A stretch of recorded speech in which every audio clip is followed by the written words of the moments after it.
If you have a sluggish thyroid, hypothyroidism, a low thyroid function, here are 5 natural tips to help to boost that low thyroid. Okay, tip number 1 is something that I love. It's relatively free and is super effective, and it's contrast hydrotherapy. Well, what does this mean? That means getting a bowl of very hot water, as hot as you can stand it, and a bowl of very cold water, and a face cloth in each bowl. Now you're going to start with the warm water, wring out that face cloth in the hot water, and then you're going to apply that to your thyroid for up to 2 minutes.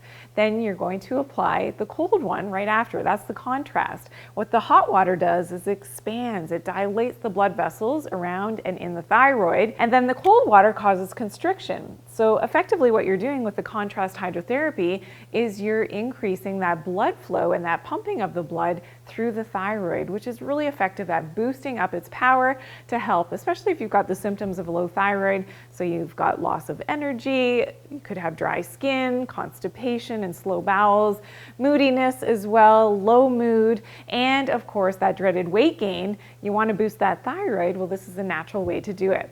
Okay, tip number 2 for that low thyroid is to get more natural sunlight exposure. I think too many of us spend our lives indoors under artificial lights. We're not getting the natural full spectrum light from the sun on our thyroid, in our eyes, which of course is going to regulate our brain and all of our hormones and all of our clock mechanisms. Yes, we do have clock mechanisms in all of our organs, in our thyroid, as well as our brain. So getting that natural sunlight exposure is telling the body, number 1, that we're not in a panicked and a stressed state. That's going to have an effect on your cortisol levels, but also it's giving signals to the thyroid as to our temperature regulation, what time of day it is, what season it is, all regulated by that natural sunlight exposure. So making sure that you're getting outside. Don't always cover up your thyroid when you're outside. That means sunscreen. That means the makeup as well, ladies.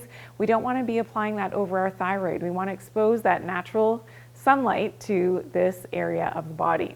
Okay, tip number 3 is to do some red light therapy. So if you're not getting enough natural sunlight exposure, red light therapy has been proven to be really effective for boosting up that thyroid. Okay, tip number 4 is to fix your leaky gut. Now this is important, especially if you have Hashimoto's, so this is the autoimmune component of having a low thyroid. It often stems back to that leaky gut syndrome. And we have something called tight junctions in the gut. And ideally they're nice and tight together. That's why they're called tight junctions. But with leaky gut syndrome, for whatever reason, those tight junctions have opened up. And now we have the immune system reacting to things that it shouldn't be because it's not being filtered properly through that gut wall. And this is where Hashimoto's often originates from. So doing things to fix that leaky gut syndrome is super important. There are certain nutrients. I actually take a specific protein powder to help with my leaky gut that has been really, really effective to seal up those tight junctions and make sure that, again, I'm getting enough protein daily as well. Okay, tip number 5 is to use some very specific nutrients and herbal medicines to actually feed the thyroid. So the thyroid is dependent on things like iodine, and that's why taking in kelp or Ascophyllum nodosum is really important to get some whole food iodine to actually make your active thyroid hormone.